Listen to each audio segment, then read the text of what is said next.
உனக்கு விரோதமாய் நியாயத்தில் எழும்பும் எந்த நாவையும் நீ குற்றப்படுத்துவாய். ஏசாயா 54:17.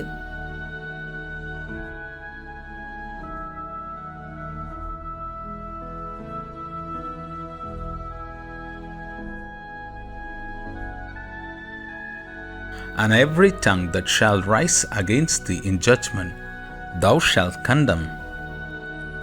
Isaiah 54:17.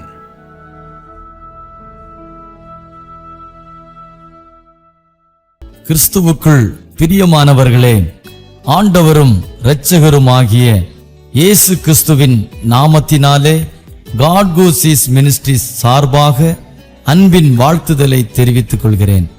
இந்த 8வது மாதம் தேவனாகிய கர்த்தர் புதிய துவக்கங்களை நம்முடைய வாழ்க்கையில் செய்ய உண்மையுள்ளவராயிருக்கிறார். 8 என்பது வேதத்தின் அடிப்படையில் நியூ பிகினிங், புதிய துவக்கம் என்று சொல்லப்பட்டிருக்கிறது. நிச்சயமாகவே இந்த மாதம் நம் வாழ்க்கையிலே, நமது குடும்பங்களிலே, ஆவிக்குரிய நிலைகளிலே புதிய துவக்கங்களை தரும் என்பதில் எந்த சந்தேகமும் இல்லை. ஒரு ஊழியக்காரனாய் நான் அதை உறுதிப்படுத்தி உங்களை வாழ்த்தி ஆசீர்வதிக்கிறேன். உங்கள் குடும்பங்களிலே, ஊழியங்களிலே, தனிப்பட்ட வாழ்க்கையிலே புதிய துவக்கங்களை கர்த்தர் நிச்சயம் தருவார். தேவனுடைய வாக்குத்தத்தங்கள் ஒருபோதும் மாறாதவைகள். கர்த்தர் நம்மை உயர்த்துகிறவர், நம்மை வாலாக்காமல் தலையாக்குகிறவர், கீழாக்காமல் மேலாக்குகிறவர். கர்த்தருடைய வார்த்தையை கேளுங்கள், நம்புங்கள், விசுவாசியுங்கள். இந்த மாதம் முழுவதும் தேவனாகிய கர்த்தர் நம்மை நடத்த உண்மையுள்ளவராயிருக்கிறார். அவரையே பற்றி கொள்வோம், அவருடைய வார்த்தையின்படி நடப்போம். கர்த்தர் தாமே பெரிய காரியங்களை செய்வாராக. ஆமென்.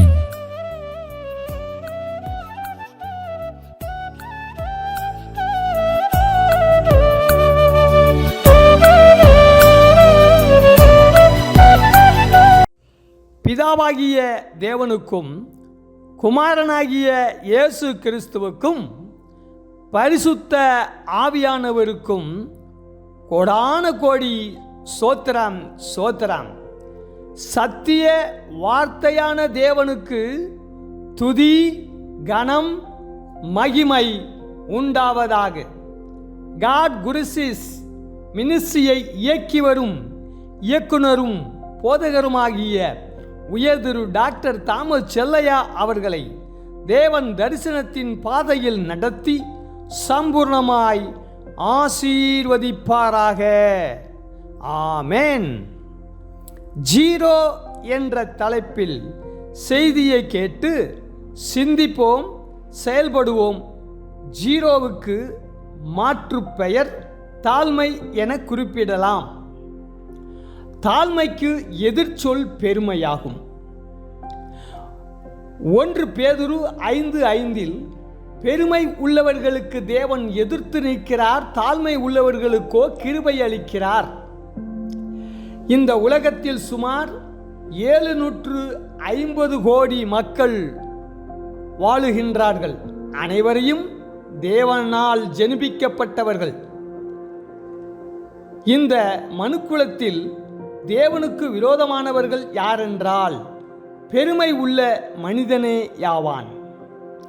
பெருமை உள்ள மனிதனுக்கு தேவன் எதிர்த்து நிற்கிறார்.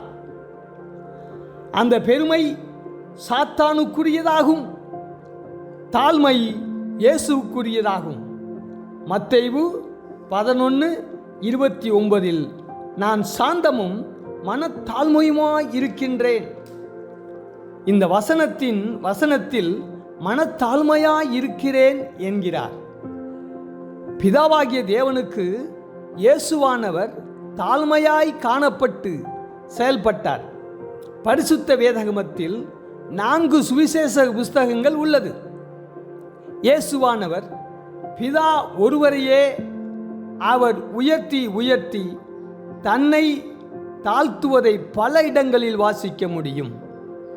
பிலிப்பியர் 2:8 அவர் மனுஷ ரூபமாய் காணப்பட்டு மரண பரியந்தம், அதாவது சிலுவையின் மரண பரியந்தம் கீழ்ப்படிந்தவராகி தம்மை தாமே தாழ்த்தினார். இந்த வசனத்தில் கீழ்ப்படிந்தவராகி என்ற வார்த்தை எதை குறிக்கிறது என்றால், பிதாவின் இரட்சிப்பின் திட்டத்தை இயேசுவானவர் கூட்டாமல் குறைக்காமல் பிதா சொல்லுவதை ஆம் என்றும் ஆமேன் என்றும் செய்து முடித்தார். இயேசுவானவர் சிலுவையில் மரண பரியந்தம் தன்னை ஜீரோவாக தாழ்த்தி காணப்பட்டதால் பிதாவானவர் மரித்தோரில் இருந்து இயேசுவை உயிர்த்தெழச் செய்து உயர்த்தி சிங்காசனத்தில் அமரச் செய்தார். இன்றைக்கு இந்த உலகம் கம்ப்யூட்டர் மூலமாக டிஜிட்டல் மயமாக்கப்பட்டது. எல்லா துறைகளிலும் கணினி, அதாவது கம்ப்யூட்டர் இல்லாமல் செயல்பட முடியாது. விமானம், ஏடிஎம் மிஷின் செயல்பட வேண்டுமென்றால் 0 என்ற எண் பயன்படுத்தப்படாமல் ஏடிஎம் இயங்காது, விமானம் பறக்காது, எந்த டிபார்ட்மெண்ட்டும் செயல்படாது. ஜீரோவுக்கு அதிக மதிப்பு உண்டு.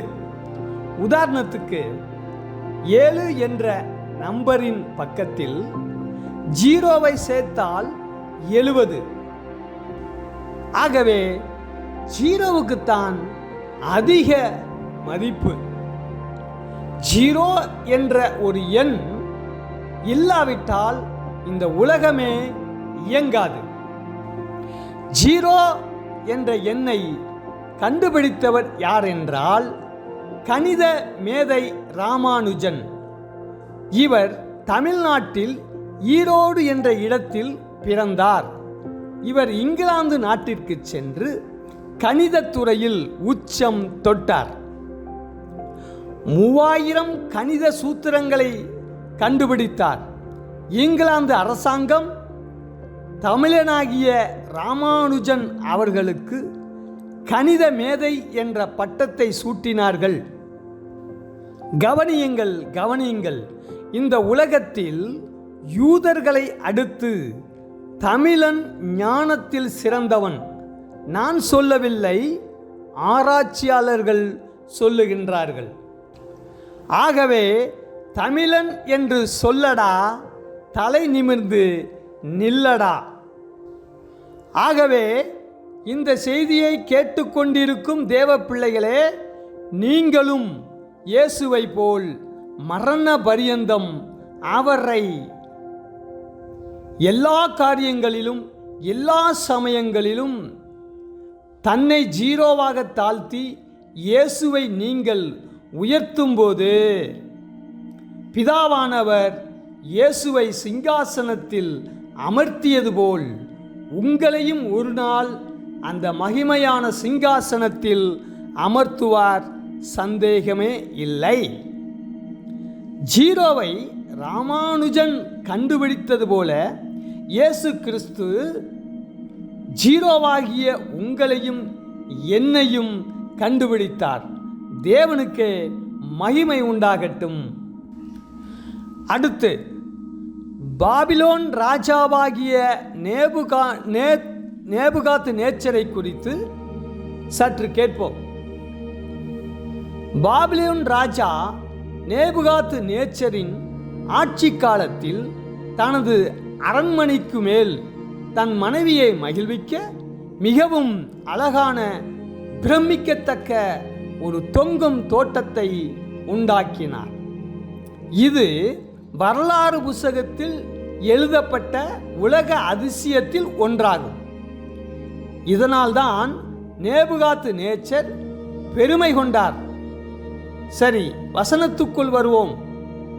தானியேல் 4:29, 30, 31 12 மாதம் சென்ற பின்பு ராஜா பாபிலோன் ராஜ்யத்தின் அரண்மனையின் மேல் உலாவிக் கொண்டிருக்கும் போது அது என் வல்லமையின் பராக்கிரமத்தினால் என் மகிமை பிரஸ்தாபத்துக்கென்று ராஜ்யத்துக்கு அரண்மனையாக நான் கட்டின மகா பாபிலோன் அல்லவா என்று சொன்னான்.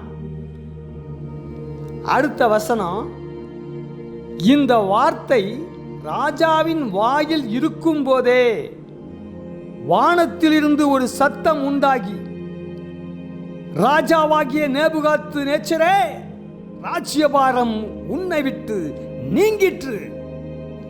கவனியுங்கள், நேபுகாத்து நேச்சருக்கு இந்த பெருமையான வார்த்தை இருதயத்திலிருந்து புறப்பட்டு வாயில் இருக்கும் போதே ராஜ்யபாரம் உன்னை விட்டு நீங்கிற்று என்று கர்த்தர் பேசுகிறார். கர்த்தர் அவனை சிங்காசனத்தில் இருந்து தள்ளினார். அவன் மிருகத்தோடு மிருகமாய் புல்லை மேய்ந்தானாம். ஏனென்றால் உலகம் அதன் குடிகளும் கர்த்தருடையது அல்லவா. அவர் ராஜாக்களை தள்ளி ராஜாக்களை ஏற்படுத்துகிறவர். நேபுகாத்து நேச்சருக்கு பெருமையினால் வந்த விளைவு என்னவென்றால், தானியேல் 5:20 அவருடைய இருதயமாகிய ஆத்துமா மேட்டிமையாகி ஆவி கர்வத்தினால் கடினப்பட்டதாம். நல்ல கவனிங்க, ஆவியிலே கர்வத்தினால் கடினப்பட்டு போச்சு அப்படின்னா மதகை திறந்த வெள்ளம் போல வார்த்தைகளை அள்ளி இறைப்பார்கள். ஆகவே தேவனுடைய பிள்ளைகளே, நேபுகாத்து நேச்சரின் இருதயம் மேட்டிமையாகி ஆவியிலே கர்வத்தினால் தன்னைத்தானே அழித்து கொண்டதை போல நீங்களும் நானும் இருக்கக்கூடாது. இது தேவன் விரும்புகிறார். ஹல்லேலூயா. 2 ராஜாக்கள் 3:17 நீங்கள் காற்றையும் காண மாட்டீர்கள், மழையையும் காண மாட்டீர்கள், ஆனாலும் நீங்களும் உங்கள் ஆடு மாடுகளும் உங்கள் மிருக ஜீவன்களும் குடிக்கும்படிக்கு இந்த பள்ளத்தாக்கு தண்ணீர்களால் நிரப்பப்படும் என்று கர்த்தர் சொல்லுகிறார். தேவனுடைய பிள்ளைகளே, இந்த வசனத்தின்படி ரட்சிப்பு அடைந்த மனிதன் தனது மனதாகப்பட்டது பள்ளத்தாக்கை போல் இருக்க வேண்டும். மேடான உயரமான இடத்திலிருந்து தண்ணீர் பள்ளத்தை நோக்கி வரும்போது பள்ளமானது தண்ணீரை வெளியே விடாமல் உள்வாங்கிக் கொள்ளும். இதே போன்றுதான் உயரமும் உன்னதுமான பரலோகத்திலிருந்து தேவன் உங்களை ஆசீர்வதிக்கும் போது, பல காரியங்களிலும் உங்களை உயர்த்தும் போது உங்கள் மனது அந்த வசனத்தின்படி பள்ளத்தாக்கை போல் உங்கள் மனது தாழ்மையாய் இருக்குமென்றால் அந்த ஆசீர்வாதம் நிலை நிற்கும். மேன்மை அடைவீர்கள், கர்த்தரால் புகழப்படுவீர்கள். தாழ்மை என்ற வார்த்தையை பிரித்து பார்ப்போம். தாழ் கூட்டல் மை ஈக்குவல் டு தாழ்மை. தாழ் என்பது கதவின் தாழ்பாலை குறிக்கும். எதற்கு தாழ்பால் போட வேண்டும் என்றால், மனிதனின் இருதயத்துக்குள் அகந்தை, கர்வம், மேட்டிமை, பெருமை, இந்த 4ம் சாத்தானுக்கு உரியது. இந்த 4ம் இருதயத்துக்குள் உள்ளே புகாதுவாரு. தாழ்மை என்ற வார்த்தையினால் தாழ்பால் போடும்போது இருதயமாகிய ஆத்துமாவாகிய உள்ளான மனிதன் பாதுகாப்பாய் இருப்பார். நீதிமொழிகள் 4:33 எல்லா காவலோடும் உன் இருதயத்தை காத்துக்கொள், அதனிடத்திலிருந்து ஜீவ ஊற்று புறப்படும். இந்த வசனத்தின்படி உங்கள் இருதயமாகிய பேழையை காத்துக்கொள்ளுங்கள். அடுத்து, தாழ்மையாய் இருப்பதால் கிடைக்கும் 5 ஆசீர்வாதத்தை வேத ஆதாரத்தின்படி கேட்போம். 1, யாக்கோப்பு 4:10 தன்னை தாழ்த்துகின்றவனை தேவன் உயர்த்துவார். 2, நீதிமொழிகள் 3:34 படி தாழ்மை உள்ளவர்களுக்கு கிருபை அளிக்கிறார். 3 நீதிமொழிகள் 29:23 படி மனத்தாழ்மை உள்ளவர்களை கனமடையச் செய்வார். 4 2 நாளாகமம் 7:14 படி தங்களை தாழ்த்தி ஜெபம் பண்ணி கர்த்தரின் முகத்தை தேடும்போது பாவ மன்னிப்பை தருவார், தேசத்திற்கு சேமத்தை தருவார், தேசத்தை ஆசீர்வதிப்பார். 5 சங்கீதம் 138:6 படி தாழ்மை உள்ளவனை கர்த்தர் நோக்கி பார்க்கின்றார். தேவனுக்கே மகிமை உண்டாவதாக. ஆமேன், ஆமேன். ஒரு சிறு கவிதை தலைப்புக்கு ஏற்றால் போல் கேளுங்கள். மெல்ல மெல்ல நகரும் ஆமை, மனிதனை கொல்லாமல் கொல்லும் பெருமை, அசைந்து அசைந்து நடக்கும் எருமை, அசையாமல் வளரும் பெருமை, வேதத்தின் வெளிச்சமே எளிமை, தேவனுக்கு உகந்தது தாழ்மை, இச்செய்தி என் கடமை. அன்புடன் ஜீரோ பால் லிவிங்ஸ்டன். ஆமென். ஆத்துமாவே நன்றி சொல்லு முழு உள்ளத்தோடே, என் ஆத்துமாவே நன்றி சொல்லு முழு உள்ளத்தோடே. கர்த்தர் செய்த நன்மைகளை ஒரு நாளும் மறவாதே, கர்த்தர் செய்த நன்மைகளை ஒரு நாளும் மறவாதே. என் ஆத்துமாவே நன்றி சொல்லு முழு உள்ளத்தோடு.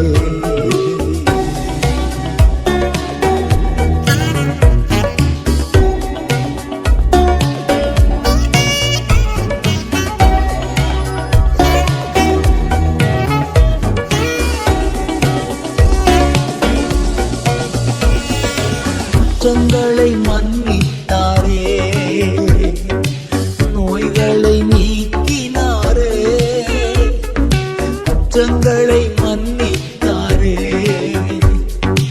நோய்களை நீக்கினாரே, படுகுழியினின்று மீட்டாரே, ஜீவனை மீட்டாரே, படுகுழியினின்று மீட்டாரே, ஜீவனை மீட்டாரே.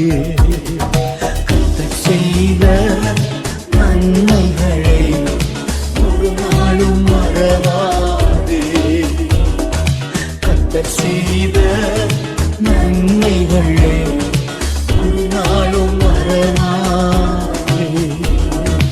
ஆத்துமாவே நன்றி சொல்லு முழு உள்ளத்தோடு.